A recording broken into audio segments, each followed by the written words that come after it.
Гласници на надежда.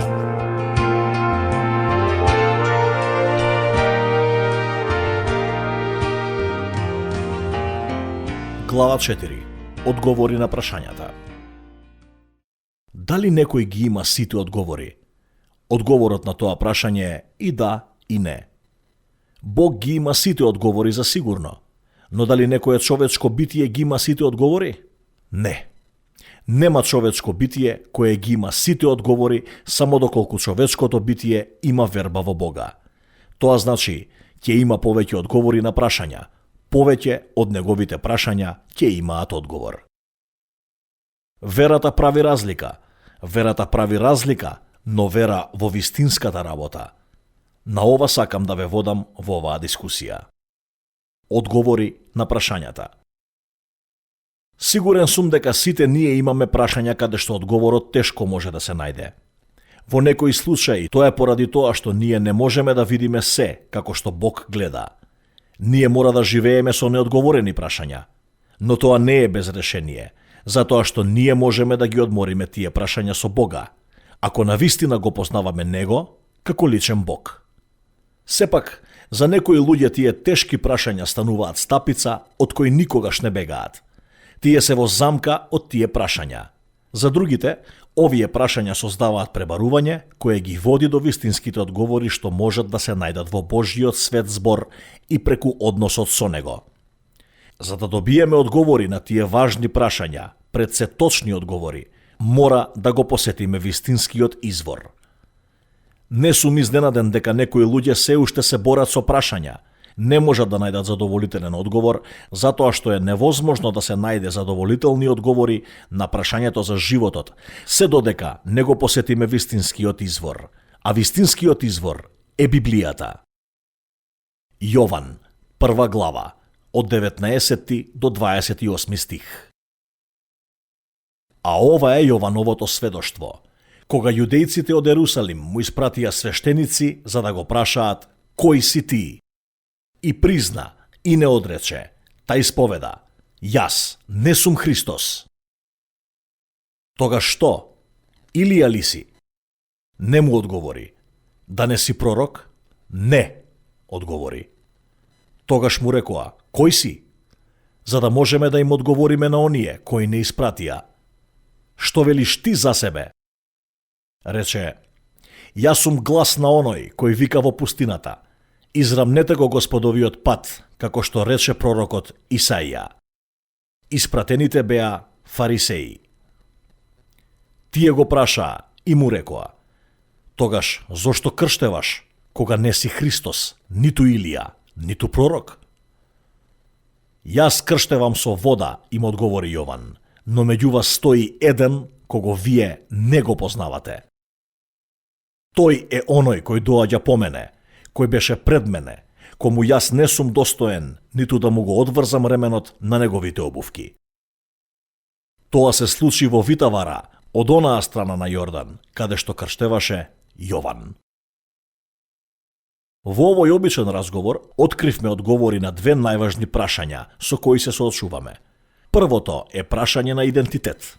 Тие дојдоа кај Јован Крстител со прашање: кој си ти? Тој беше брз да се представи себе си и да биде јасен дека тој не е Месијата. Христос на англиски е грчки збор кој значи помазаниот и е паралелно со еврејскиот збор Месија. Јас не сум Месијата, кажа Јован Крстител. Тогаш го прашаа него: Илија ли си?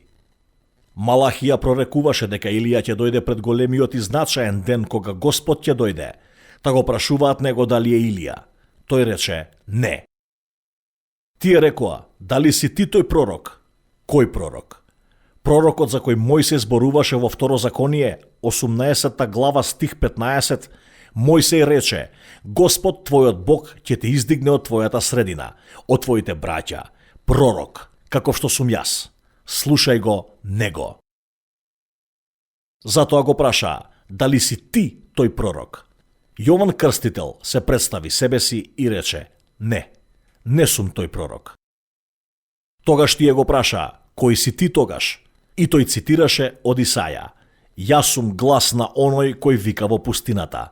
Израмнете го Господовиот пат. Од овој разговор лесно може да научиме дека Јован Крстител имал посебно место. Тој беше гласот кој требаше да го подготви патот на Месијата. Но јас морам да те прашам тебе, кој си ти и кое место ти го имаш? Јас сум убеден дека ти имаш место. Го имаш ли пронајдено? Дали го правиш тоа што Бог сака да го правиш? Ако те прашам кој си ти, кој би бил твојот одговор? Јован беше јасен во неговиот одговор. Тој кажа: јас сум гласот на оној кој вика од пустината, да го израмнам Господовиот пат. Тоа е најблагородната задача. Тоа беше првото прашање за идентитетот, и тоа стана јасно. Второто прашање е прашање на објаснување.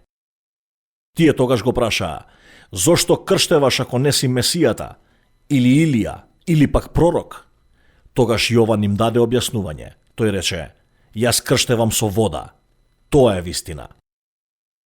Кога ќе погледнеме во друг текст на Новиот Завет, каде што Јовановото крштевање е објаснето, гледаме понатаму каде тој вели: јас те крштевам со вода за покаяние. Така, воденото крштевање на Јован беше крштевање како знак на покаяние. Но тој рече: оној кој доаѓа по мене е поголем од мене. Тој всушност е меѓу вас. Меѓу вас стои еден, кого вие не го познавате. И кога ќе дојде, јас не сум достоен да му го одврзам ременот на неговите обувки. Јас не сум достоен да го направам тоа. Тој е толку многу поголем од мене, што јас се чувствувам недостојно дури и ременот на обувките да му ги одврзам. Сега, дозволи ми да те прашам тебе. Зошто го правиш тоа што го правиш? Можеш ли да ми одговориш на тоа прашање? Јован Крстител одговори добро на ова прашање, затоа што тој имаше посебна врска со Месијата и тој го исполнуваше својот повик. Каква врска имаш ти со Месијата? Зошто го правиш тоа што го правиш? Како ќе ми одговориш? Одговорот на овие прашања ни го покажува односот што треба да имаме со Исус Христос. Како ти ќе одговориш на прашањето за идентитетот? Дали го познаваш Него како оној што доаѓа? Дали си ти заинтересиран да го исправиш патот за Него? Како ќе одговориш на прашањето за објаснување? Зошто го правиш тоа што го правиш? Дали е поврзано директно со помазаниот? Месијата доаѓа. Јован го виде тоа на таков начин во неговото време. Како ти го гледаш? Имаш ли лична врска со Него? Месијата, Исус Христос. Ти можеш да ја имаш таа врска сега. Гласници на надежта.